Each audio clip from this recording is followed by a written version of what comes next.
your Alaska Link weather for Fairbanks and the interior.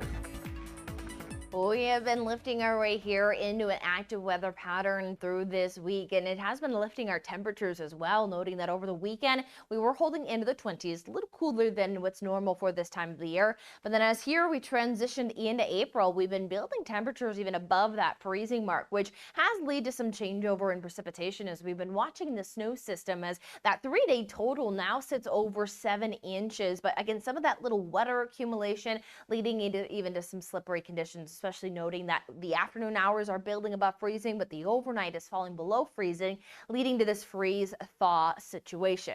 Now, what we're going to continue to see, though, is more of these building temperatures. We have a pretty mild weekend setting up for much of the interior, where high temperatures will be reaching for the 50s. But we're still going to be noting that we have spots of precipitation. Now, type of precipitation will depend on that timing. If it's more that overnight potential, where temperatures are below freezing, we're going to see more snowflakes. So if we get that afternoon potential, you're going to see a raindrop or two, and that again, it creates a wet surface, and then those temperatures fall below freezing shortly after. That can lead to some slippery roads. So do keep aware of that freeze thaw cycle that we're going to be underneath, as we're very typical to here in the spring months, especially as we're now getting closer to seeing that we're going to be melting down this snowpack as we continue to move through April. We will see some brief cooling into early next week, but we're going to continue to see that the active weather pattern will persist with more of these isolated areas of precipitation before looking a little drier by the end of the week. Before Friday, we start off the day at 26 degrees. There we are below that freezing mark, but we have that chance to climb to even 49 degrees, near but not surpassing that average of 56 back in 1940, but mild enough to allow for us to see that some melting will be ongoing as we have even a few hours into the afternoon where we're well above that freezing mark with that sunshine. Now, as there may be a spot of precipitation, we do see maybe a raindrop or two there in place.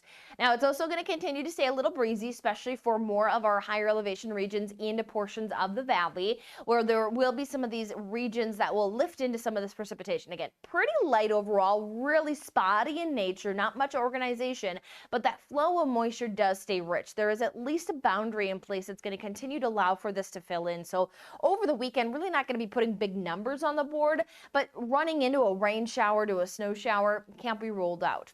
We are sitting at 14 hours of daylight for our Friday. They're on the dot before 7 a.m. sunrise and just around a 9 p.m. sunset.